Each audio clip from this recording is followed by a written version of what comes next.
প্রিয় BA third এবং fifth সেমিস্টারের ছাত্রছাত্রীরা, আজকে আমি যে বিষয় নিয়ে আলোচনা করব সেটি হচ্ছে তোমাদের যাদের ব্যবহারিক বাংলা রয়েছে SECA2 সাহিত্য, চলচ্চিত্র, চিত্রনাট্য এবং আবৃত্তি চর্চা। তো এই সাবজেক্ট থেকে আমি আজকে গুরুত্বপূর্ণ বাছাই করা তোমাদের প্রশ্নগুলো নিয়ে আলোচনা করব এবং একটি প্রশ্নের উত্তর আমি তোমাদের প্যাটার্ন তোমাদের সামনে তুলে ধরব।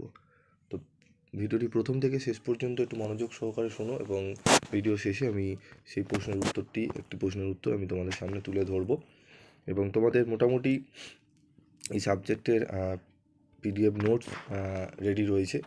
তবে এই সাবজেক্টটি কোশ্চেন কমন সেইভাবে কিন্তু হুবহু আসা সম্ভব নয়, কোনো চ্যানেলই সেইভাবে বলতে পারে না, তবুও চেষ্টা করা হয়েছে তোমাদের ইম্পর্টেন্ট কোশ্চেনগুলো দিয়ে দেওয়া। তো তোমরা যারা টেক্সট বই কিনেছো তারা টেক্সট বইটি খুঁটিয়ে পড়বে এবং তার সাথে এই প্রশ্নগুলো একটু ভালো করে দেখে যাবে। তো দেখো, আমাদের প্রথমেই বলবো সেমিস্টার এন্ডে যে এক্সাম হবে 80 মার্কসের, 10 নম্বরে 3টি প্রশ্ন, 5 নম্বরে 6টি এবং 1 নম্বরে 20টি, 80 নম্বর টোটাল পরীক্ষা হবে। তো 10 নম্বরের যে প্রশ্নগুলো হয়, প্রথম মডুলে থাকে মানে গল্প উপন্যাস থেকে নাট্যরূপ চিত্রনাট্য নির্মাণ করো, গল্পসূত্র থেকে কম বেশি 300 শব্দে একটি কাহিনী নির্মাণ করো। এখান থেকে তোমাদের দুটি দেওয়া থাকে, একটি যে কোনো করতে হয় 10 নম্বরের। মডুল 2-এ থাকে আবৃত্তি চর্চার বৈশিষ্ট্য বা উপাদানগুলি লেখো, উচ্চারণ স্থান অনুসারে ব্যঞ্জন ধ্বনির শ্রেণীবিভাগ করো, স্বরবৃত্ত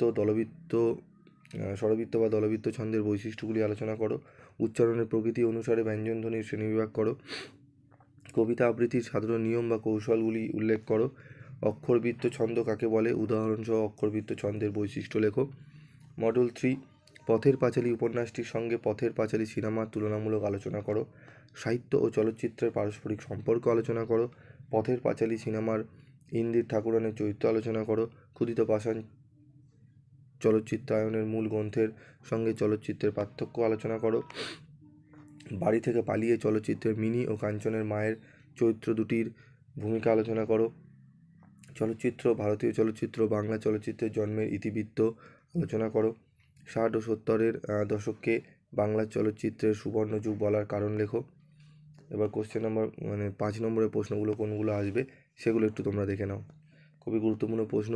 আ ই, ঠিক আছে, হস্যই হস্য দীর্ঘ রি এর উচ্চারণের বৈশিষ্ট্যগুলি লেখো। উপন্যাসের সঙ্গে ছোট গল্পের পার্থক্য কী? গল্প লেখার জন্য কী কী বিষয়ের ধারণা থাকা উচিত? গল্পসূত্র থেকে কাহিনী রচনার নিয়ম লেখো। বিভাজ্য ধ্বনি অবিভাজ্য ধ্বনির মধ্যে পার্থক্য লেখো। চিত্রনাট্য লেখার নিয়ম লেখো। ঘোষ ধ্বনি ও অঘোষ ধ্বনির মধ্যে পার্থক্য লেখো। আট চিত্রনাট্যের বৈশিষ্ট্য বা উপাদান কী? ব্যঞ্জন ধ্বনির উচ্চারণগত বৈশিষ্ট্য লেখো। স্বরধ্বনির উচ্চারণগত বৈশিষ্ট্য লেখো। ছেদ ও জ্যোতির মধ্যে পার্থক্য লেখো। দল সম্পর্কে টিকা লেখো। স্পষ্ট উচ্চারণ করার জন্য কী কী সতর্কতা নেওয়া প্রয়োজন তা আলোচনা করো। কবিতা আবৃত্তির সাধারণ নিয়ম সম্পর্কে আলোচনা করো। কবিতা আবৃত্তির ক্ষেত্রে আবৃত্তিকারকে কী কী বিষয় মনোযোগী হতে হবে তা লেখো। বাড়ি থেকে পালিয়ে চিত্রটি সম্পর্কে যা যেন আলোচনা করো। পথের পাঁচালী উপন্যাসটির চলচ্চিত্রায়ন করেন কে? পথের পাঁচালী ছবিটি সম্পর্কে যা জানো তা আলোচনা করো। বাংলা চলচ্চিত্রে সত্যজিৎ রায়ের অবদান লেখো। বাংলা চলচ্চিত্রে সত্যজিৎ রায়ের অবদান, এটি ডবল হয়ে গেছে, যাই হোক প্রশ্নটি তোমরা বাদ দিয়ে দেবে। তো একটি প্রশ্নের উত্তর দেখে নাও, নাট্যরূপ দেনা পাওনা কীভাবে লিখতে হয় নাট্যরূপে। প্রথম দৃশ্য,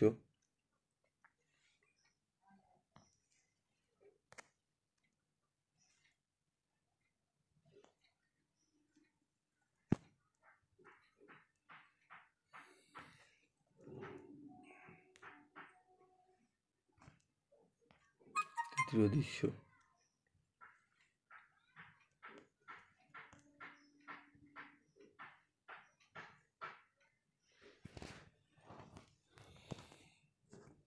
তৃতীয় দৃশ্য,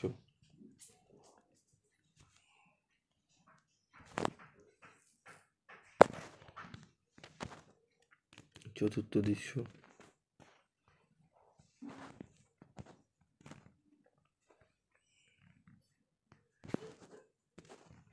পঞ্চম দৃশ্য,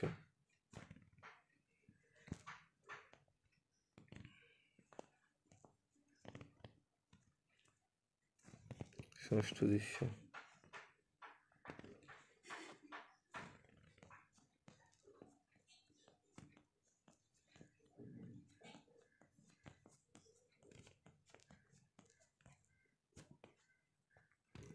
সপ্তম দৃশ্য। সপ্তম দৃশ্য কী রয়েছে দেখো।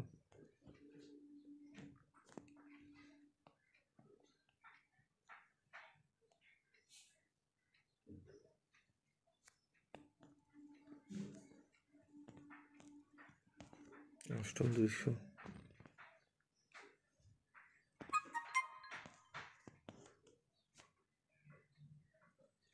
নবম দৃশ্য।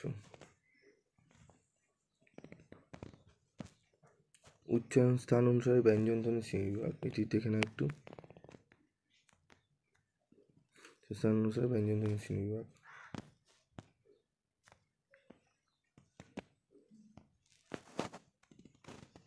ঠিক আছে, তো এরকমই উত্তরগুলো তোমাদের সাজিয়ে লিখতে হবে। আমি পরবর্তী ভিডিওতে আরও কিছু প্রশ্নের উত্তর নিয়ে আলোচনা করব। তো আজকের মতো এটুকুই, দেখা হচ্ছে পরবর্তী ভিডিও ক্লাসে। সকলে ভালো থেকো, সুস্থ থেকো।